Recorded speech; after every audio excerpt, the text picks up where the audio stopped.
வணக்கம்,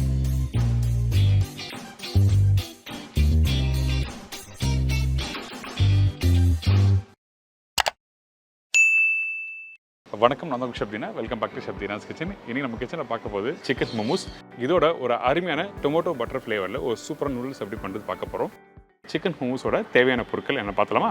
மைதா 150 gram, boneless chicken 1/4 kilo, medium size வெங்காயம் 1 number, பொடிசை நறுக்கிய இஞ்சி 1 டீஸ்பூன், பொடிசை நறுக்கிய ஸ்ப்ரிங் ஆனியன் 4லேருந்து 5 டேபிள் ஸ்பூன், பொடிசை நறுக்கிய கொத்தமல்லி 5லேருந்து 6 tablespoon, aromatic powder 1 teaspoon, உப்பு தேவையான அளவு, சர்க்கரை 1/4 teaspoon, vanaspati 1 tablespoon, refined oil 2 table spoon.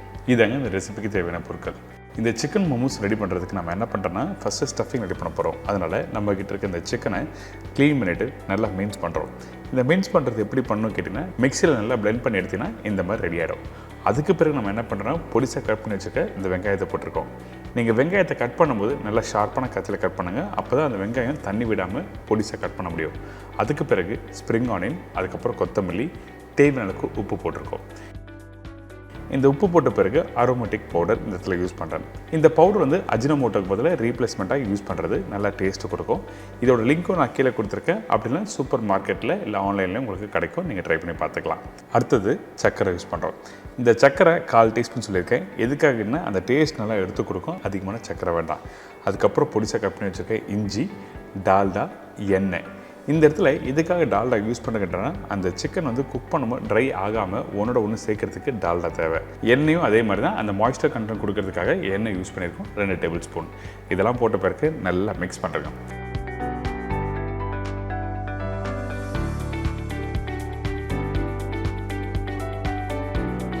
Mix பண்ணி எடுத்திங்கன்னா இந்த மாதிரி ஸ்டஃபிங் ரெடியாக இருக்கும்.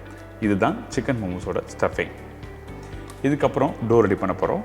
அதனால் 1 கப்பு மைதா எடுத்திருக்கேன். நான் சொன்ன குவான்டிட்டி 150 கிராம் மைதா வந்து இந்த பவுலில் போட்டிருக்கோம். அதுக்கு பிறகு தண்ணி ஊற்றி நல்லா மிக்ஸ் பண்ணுறோம். இந்த மாவு மிக்ஸ் பண்ணுற பக்கம் என்ன கேட்டிங்கன்னா, சப்பாத்தி மாவு மிக்ஸ் பண்ணுற பக்கம் தான், வேறு எதுவுமே இல்லை.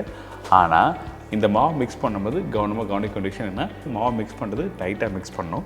அதனால் தேவையான அளவுக்கு தண்ணி தெளித்து நல்லா மிக்ஸ் பண்ணுங்க. எதுக்காக டைட்டாக மிக்ஸ் பண்ணணும்னு சொல்கிறேன்னா காரணம் இருக்குங்க. இந்த மாவை நீங்கள் மிக்ஸ் பண்ணும்போது கொஞ்சம் லூஸ் ஆகிடுச்சுன்னா, நீங்கள் ஷீட் மாதிரி தேய்க்கும் போது தேய்ச்சி அதுக்கப்புறம் ஃபோல்ட் பண்ணும்போது உங்களுக்கு கரெக்டாக இருக்காது. டைட்டாக இருந்தால் மட்டும்தான் நீங்கள் நினைக்கிற மாதிரி கரெக்டாக மடிக்க முடியும். அதனால தான் நம்ம என்ன பண்ணுறோன்னா, இந்த மாதிரி டைட்டாக மிக்ஸ் பண்ணுறோம்.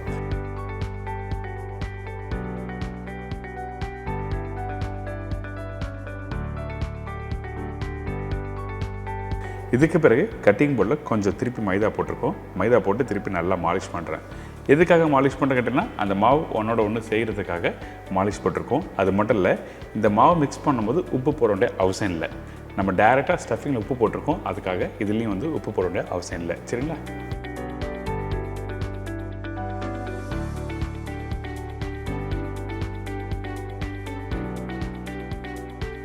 இப்போ இந்த மாதிரி மாலிஷ் பண்ணி முடித்த பிறகு நம்ம என்ன பண்ணுறோம், அழகாக ரவுண்டாக விட்டுங்க. உருட்டிட்டு அதுக்கப்புறம் ஒரு 5லேருந்து ஒரு 10 நிமிஷம் ரெஸ்ட்டு வேணும். அதுக்கு பிறகு தான் நம்ம என்ன பண்ணுறோம், கட் பண்ணி ஷீட் மாதிரி பண்ண போகிறோம். சரிங்களா? இப்போ ரஃப்பாக கட் பண்ணுறேன். ரஃப்பாக கட் பண்ணிட்டு நீங்கள் வீட்டில் நார்மலாக இந்த பூரிக்கு ரவுண்டாக தேய்ச்சிட்டு அதுக்கப்புறம் கட் பண்ணி பார்த்தீங்களா, அந்த மாதிரி. எதுக்காக இது மாதிரி பண்ணுறேன்னு கேட்டோன்னா, உங்களுக்கு கரெக்டான சைஸ் கிடைக்கும். ஒன்று பெருசு ஒன்று சின்னது அந்த மாதிரிலாம் கிடைக்காது. அதனால தான் இந்த மாதிரி ரவுண்டாக ரோல் பண்ணிவிட்டு அதுக்கப்புறம் கரெக்டாக ஒரு இன்ச்சு கேப் போட்டு கட் பண்ணுறோம்.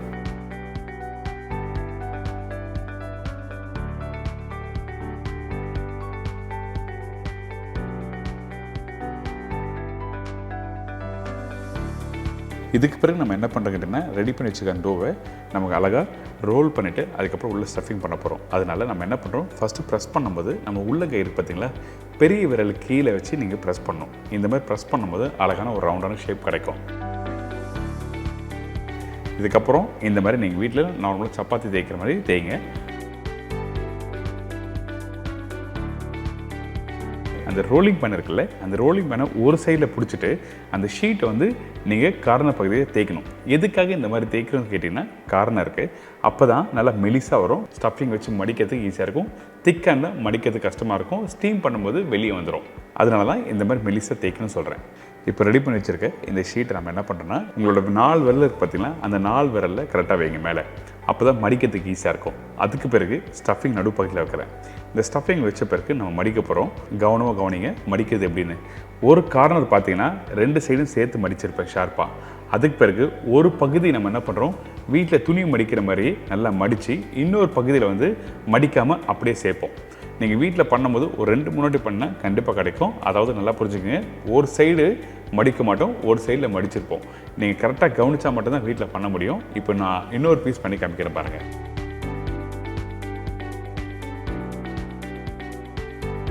இந்த ஸ்டஃபிங் ஏற்ற பிறகு ஒரு கார்னர் வந்து நல்லா ப்ரெஸ் பண்ணியிருக்கேன். அதுக்கப்புறம் ஒரு சைடு மட்டும் துணி மடிக்காமல் மடிக்கிறேன். இன்னொரு சைடு பார்த்தீங்கன்னா அதை அப்படியே சேர்க்குறோம்.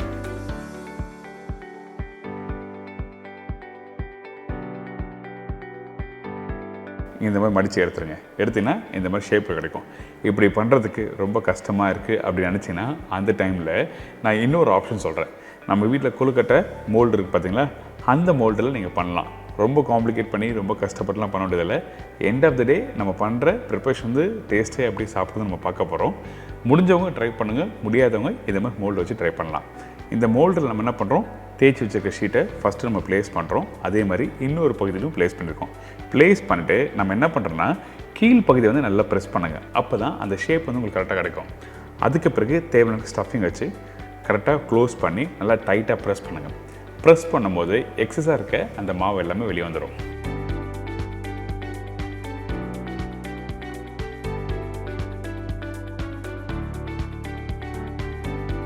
இந்த மாதிரி மடித்து எடுத்தீங்கன்னா உங்களுக்கு ரொம்ப ஈஸியாகவும் பண்ண முடியும். கண்டிப்பாக ட்ரை பண்ணி பாருங்கள். அடுத்து நம்ம ஸ்டீம் பண்ண போகிறோம்.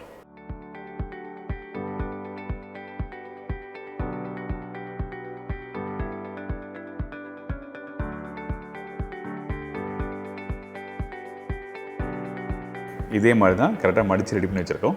அதுக்கப்புறம் இட்லி ஸ்டீமரில் நம்ம என்ன பண்ணுறோம், கொஞ்சோண்டு ஆயில் அப்ளை பண்ணுறோம். எதுக்காக ஆயில் அப்ளை பண்ணுறதுன்னா ஸ்டீம் பண்ணும்போது அந்த சிக்கன் மோமோஸ் வந்து ஒட்டுறதுக்கு வாய்ப்பு இருக்குது. அதெல்லாம் நம்ம என்ன பண்ணுறோம், லைட்டாக ஆயில் அப்ளை பண்ணிட்டு அதுக்கப்புறம் உள்ளே கரெக்டாக அரேஞ்ச் பண்ணிவிட்டு ஸ்டீம் பண்ண ஆரம்பிக்கிறோம்.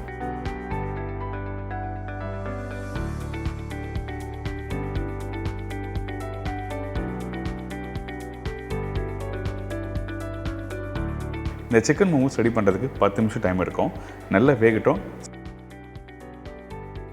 ஓப்பன் பண்ணி பார்த்தீங்கன்னா இந்த மாதிரி கரெக்டாக நல்லா வெந்திருக்கும்.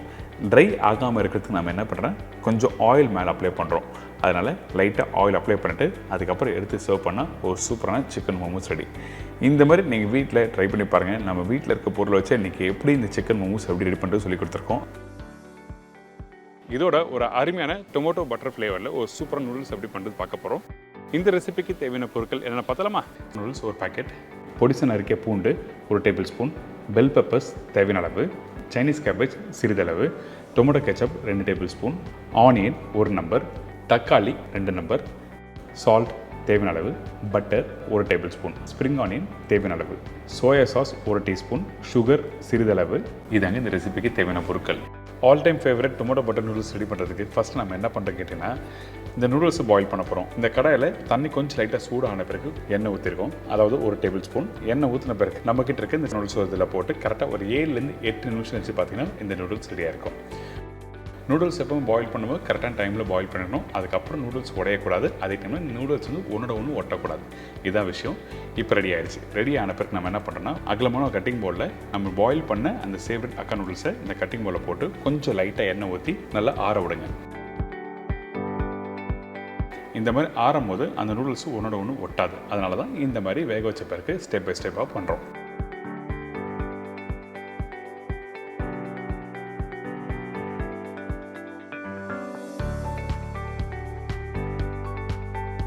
இந்த மாதிரி பண்ணும்போது நல்ல உதிரியாக நீட்டாக வரும். இதுக்கு பிறகு நம்ம என்ன பண்ணுறோம் கேட்டோம்னா, பேனில் டாஸ் பண்ண போகிறோம். அதனால் இந்த பேனில் பட்டர் போட்டிருக்கோம்.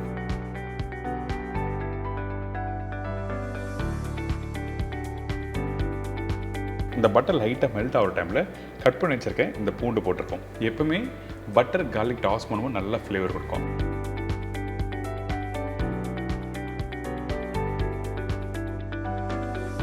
இந்த மாதிரி டாஸ் பண்ணி முடிச்ச பிறகு நம்ம என்ன பண்ணுறோம்னா, வெங்காயம் போட்டிருக்கேன். இதுக்கப்புறம் கட் பண்ணி வச்சுருக்க எல்லா வெஜிடபிள்ஸும் போட போகிறோம். அதாவது க்ரீன் கேப்சிகம், எல்லோ கேப்சிகம், அதுக்கு பிறகு சைனீஸ் கேபேஜ். உங்களுக்கு பிடிச்ச எல்லா வெஜிடபிள்ஸும் நீங்கள் போடலாம், ஒன்றும் தவறு எதுவுமே இல்லை. ஆனால் கட்டிங் வந்து இந்த மாதிரி நீட்டாக கட் பண்ணிடணும். அதே டைமில் பேனில் டாஸ் பண்ணும்போது ஹை ஃப்ளேம் வச்சு டாஸ் பண்ணுங்கள். எப்பவுமே வீட்டில் ஒரு சைனீஸ் ரெசிபி நீங்கள் பண்ணுறீங்கன்னா உங்களோட பேன், அதாவது உங்களோட அடுப்பு வந்து ஹை ஃப்ளேமில் இருக்கணும். உங்கள் பேனில் அப்போ தான் டாஸ் பண்ண முடியும். இதுக்கு பிறகு கட் பண்ணி வச்சுருக்க தக்காளி போட போகிறோம். இந்த தக்காளியை இந்த மாதிரி ஜூலினாக நீட்டாக கட் பண்ணணும். அதே டைமில் உள்ளே இருக்க விதையை எடுத்துகிட்டு அதுக்கப்புறம் இந்த பேனில் போட்டு டாஸ் பண்ணுறோம். இப்போ இந்த தக்காளி இதில் போட்டிருக்கேன். இதுக்கப்புறம் நம்ம ரெடி பண்ணி வச்சுருக்கேன் இந்த நூடுல்ஸ் இதில் தேவையான அளவுக்கு போட்டிருக்கோம். இதோட டார்க் சோயா சாஸ், கொஞ்சம் உப்பு, கொஞ்சம் சுகர் இருந்தால் தான் அந்த பஞ்ச் நல்லா டேஸ்ட் எடுத்து கொடுக்கும். அதனால் சுகர் போட்டிருக்கோம். சுகர் அதிகமாக இருக்கக்கூடாது, சரிங்களா? இதுக்கப்புறம் டொமேட்டோ கெச்சப், கொஞ்சம் சில்லி கார்லிக் ஆயில் யூஸ் பண்ணியிருக்கோம். எதுக்காக இந்த சில்லி கார்லிக் ஆயில் யூஸ் பண்ணிக்கிட்டேன்னா அப்போ தான் நல்லா கலர் கொடுக்கும். அதாவது நீங்கள் வீட்டில் ஷேஸ்வன் சாஸ்லாம் பண்ணியிருப்பீங்க, இந்த மேலே இருக்க அந்த ஆயில் எடுத்து இதில் யூஸ் பண்ணியிருக்கேன். இதுக்கப்புறம் ஸ்ப்ரிங் ஆனியன் போட்டு நல்லா பேனில் டாஸ் பண்ணுறோம். பேனில் டாஸ் பண்ணும்போது நடுப்பகுதியில் உங்களை ஸ்பேட்சில் வச்சு நீங்கள் டாஸ் பண்ணும்போது அந்த சாஸ் நூடுல்ஸ் எல்லாமே ஒன்றா மிக்ஸ் ஆகி வரும். அதுக்கு பிறகு எடுத்து சர்வ் பண்ண ஒரு சூப்பரான டொமேட்டோ பட்டர் நூடுல்ஸ் ரெடி. இந்த ரெசிபி கண்டிப்பாக உங்கள் வீட்டில் இருக்க குழந்தைங்க எல்லாருக்கும் பிடிக்கும். ட்ரை பண்ணி பாருங்கள்.